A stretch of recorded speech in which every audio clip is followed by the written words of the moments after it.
Hi friends, ఈరోజు కొన్ని drum sticks ఉన్నాయి, ఇంకా పప్పాయ ఉంది. అవే హార్వెస్ట్ చేస్తున్నాను. మునక్కాయలు అయితే చాలా ఎక్కువగా ఉన్నాయి.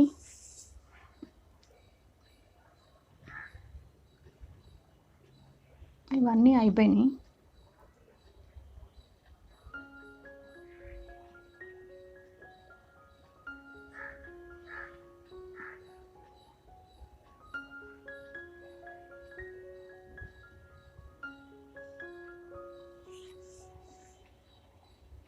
ఈ కాళ్ళు అయిపోతే మళ్ళీ ఎక్కువ లేవు, ఇంకా పూత కూడా ఏమీ లేదు. కొంచెం రెస్ట్ తీసుకుంటుందేమో మొక్క, ఆ తర్వాత మళ్ళీ వస్తుంది, స్టార్ట్ అవుతుంది.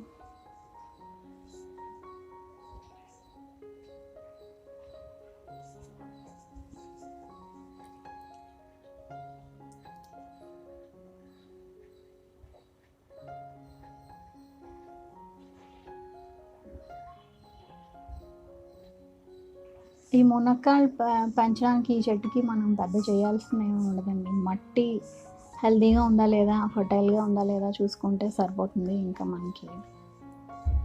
మన తర్వాత ఇంకేం చూడాల్సిన లేదు. ఇప్పుడు మొక్క డల్ అయింది, పోతలేదు అనుకున్నప్పుడు మెన్యూర్, వర్మీ కంపోస్ట్ కానీ అలాంటివి ఇచ్చేస్తూ ఉంటాయి. అంటే ఎవరెవరు ఏమేమి వాడుతున్నారో అలాంటివి.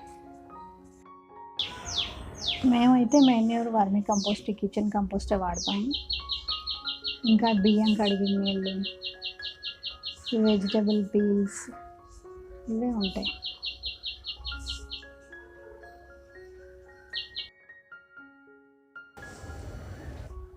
గొంగళి పురుగులు అవి అప్పుడప్పుడు వస్తాయి. మాకు ఎక్కువేం పురుగులు ఏమీ రావు, పెస్ట్లు అన్నీ తక్కువే మాకు. అంటే మనం ఆర్గానిక్గా, న్యాచురల్గా ఇవన్నీ వాడుతూ ఉన్న వాళ్ళకి ఇవన్నీ తక్కువే ఉంటాయి.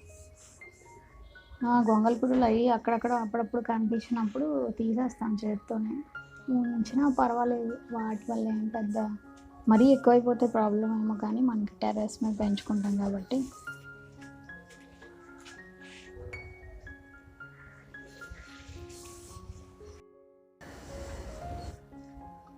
ఇంకా పపాయాస్ ఉన్నాయి. చెట్టు చాలా పొడుగైపోయింది, అందుకని ఈ మధ్య కోయడం కష్టం అవుతుంది. చాలా సంవత్సరాల నుంచి కాస్తుంది ఈ పపాయ మొక్క.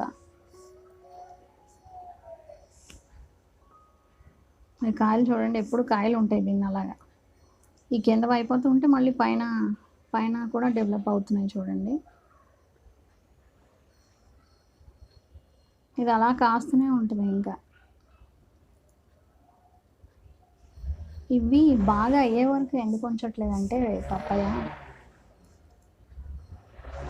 ఉడుతలు తిరుగుతున్నాయి, ఇంకా పక్షులన్నీ వచ్చి కొట్టేస్తున్నాయి కాయల్ని.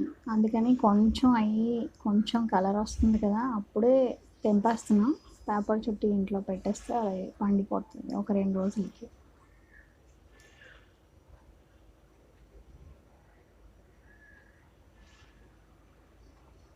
ఈ కాయలు చాలా స్వీట్గా ఉంటాయి.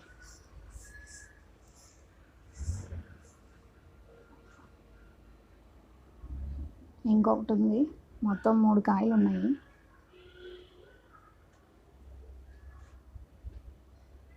అదండి ఈరోజు హార్వెస్ట్, మునక్కాయలు, పపాయ.